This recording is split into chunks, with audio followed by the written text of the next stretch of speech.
வந்திருக்க எல்லாருக்கும் வணக்கம். நிஜமாக எனக்கு என்ன சொல்கிறதுன்னு தெரியல. என் படம்னா கூட எதாவது பேசுவேன்.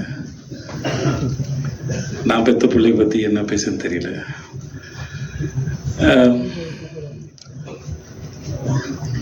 முதல்ல மாஸ்டர் உங்களுக்கு ரொம்ப நன்றி மாஸ்டர்.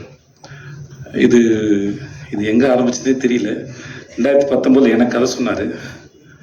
அப்போது பண்ணுறா இருந்தது. அப்புறம் அது நடக்காமல் போயிடுச்சு. அப்புறம் ஒரு ஃப்ளைட்டில் மும்பையிலேருந்து வரும்போது 2 பேர் எதாச்சும் சந்தித்து பேச ஆரம்பித்தோம். ரொம்ப நாள் சந்திச்சதுனால நான் என் குடும்ப புகைப்படங்கள்லாம் அவருக்கு காமிச்சிட்டு இருந்தேன். அவர் ஃபேமிலி ஃபோட்டோலாம் நாங்கள் பார்த்துருந்தோம். அப்புறம் ஜவான் ஷூட்டில் அவனை பார்த்தாப்புல.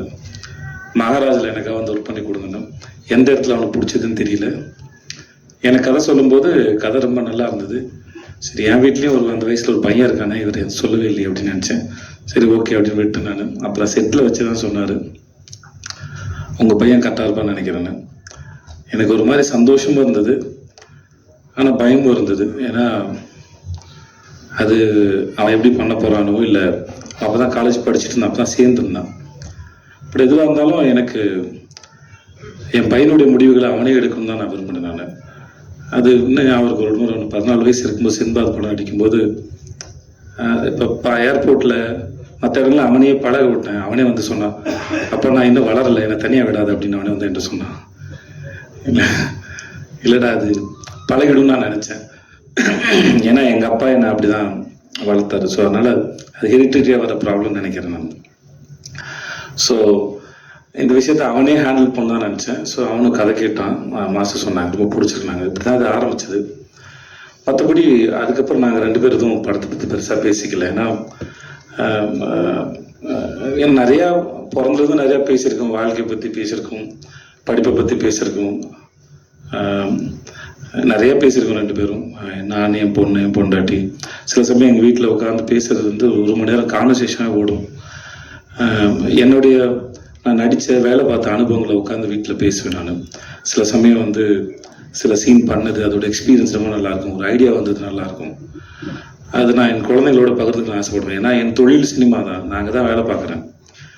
ஸோ அதனால் என் தொழிலோட அனுபவங்களை, எப்படி இந்த மூளை இயங்குச்சு, எப்படி வேலை பார்த்தேன், மற்றவங்க எப்படி வேலை செய்கிறாங்க, இந்த மனித மனமும் இந்த மூளையும் எப்படி சிந்திக்குது அப்படிங்கிறது வந்து நான் என் தொழில் வழி தான் சொல்லிக் கொடுக்க முடியும். மோஸ்ட்லி அப்படி தான் சொல்லிக் கொடுக்கறதில்ல, அது டிஸ்கஷனாக இருக்கும்.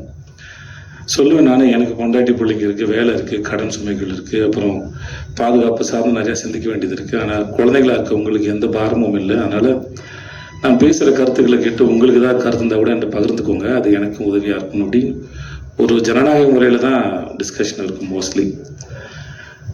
அது ஒரு வயசுக்கு மேலே அப்படி தான் வச்சுக்கிட்டேன். ஸோ அதனால் அவனுடைய விஷயங்களில் வந்து அவன் தான் தேர்ந்தெடுக்கணும், அது அவன் தான் முன்னாடி எடுத்துகிட்டு போகணும். பின்னாடியே வந்து எதையாவது சொல்லிக்கிட்டே இருந்து வளர்த்துக்கிட்டே இருக்கிறது இல்லை. புள்ள ஒரு ஸ்டேஜ் மேலே அதுவாக வளர்ந்துட்டு போகணும் தான் நினச்சேன். அதனால தான் அவனுடைய பூஜைக்கு வர்றதோ மற்ற எந்த விஷயங்களும் பெருசு தலையிடலை. ஷூட் நடக்கும்போது நான் போல ஒரே ஒரு முறை தான் போனேன். மாஸ்டர் அப்போது ஒரு விருது வாங்கினார்னு சொன்னாங்களே, ஆஸ்காருக்கு இனியா, அந்த சமயத்தில் அவர் வாழ்த்தலான்னு போனேன். அப்போ தான் ட்ரெய்லரே பார்த்தேன். ஸ்பீச் எதிர்பார்க்கல மாஸ்டர், ஒரு பெரிய ஏதோ அரசியல் கட்சி மேடையோட ஸ்பீச் மாதிரி இருந்தது மாஸ்டர், நல்லா இருந்தது.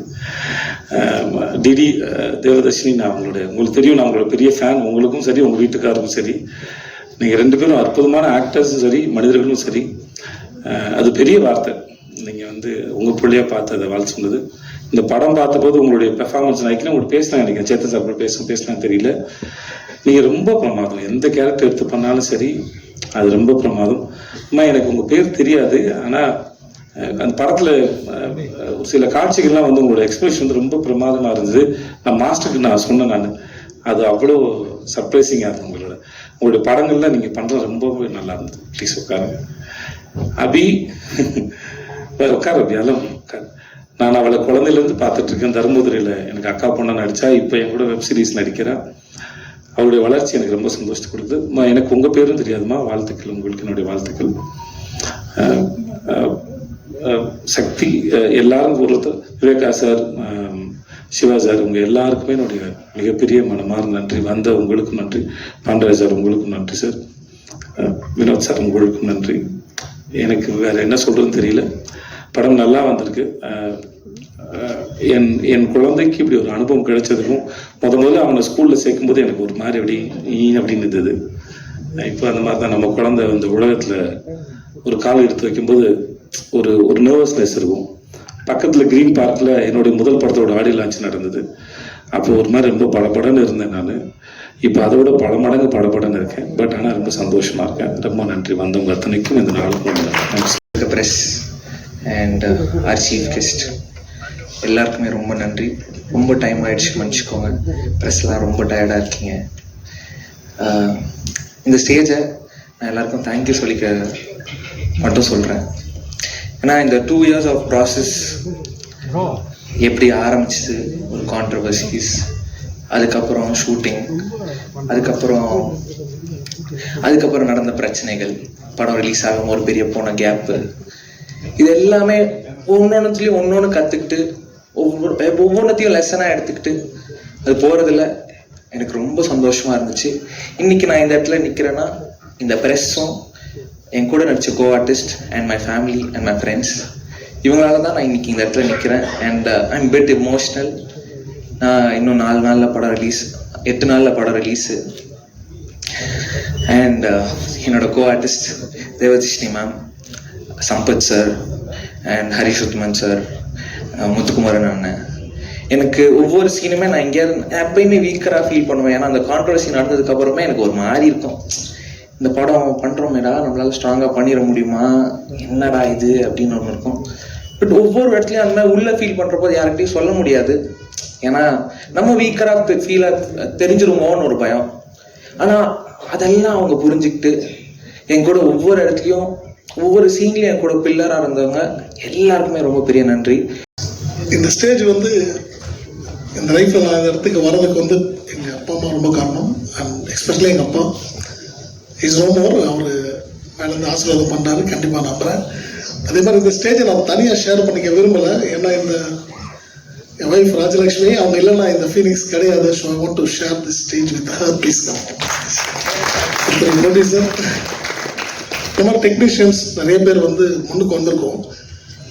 பட் நாங்கள் இந்த மாதிரி ஒரு டஃப்பான கால் லைக் மீன்ஸ் ப்ரொடியூசர் ஆகுதுன்றது ரொம்ப டஃப்பான விஷயம். எனக்கு டைரக்டர் ஆசை இருக்குது, டைரக்டர் ஆகணுன்ட்டு ஒரு கனவு இருந்துச்சு.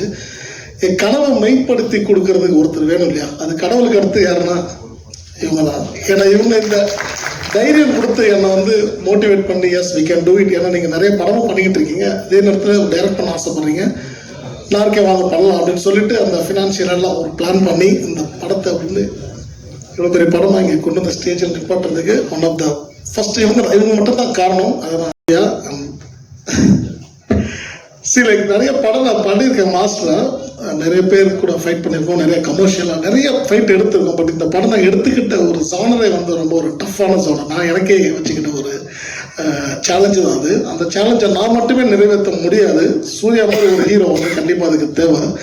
ஏன்னா படங்கள் நேரம் நடந்துட்டு ஹீரோக்கள் நடிச்சுக்கிட்டு இருக்காங்க, அவங்களோட பிஸி ஷெடியூலில் நம்ம டேட் வாங்கி பண்ணுறது இந்த மாதிரி கதை பண்ணுறது கஷ்டம். அண்ட் இந்த படத்தோட ஏஜ் குரூப் அது ரொம்ப முக்கியம். அதுக்கு எனக்கு சூர்யா மாதிரி ஒரு பையன் தான் கண்டிப்பாக வேணும்.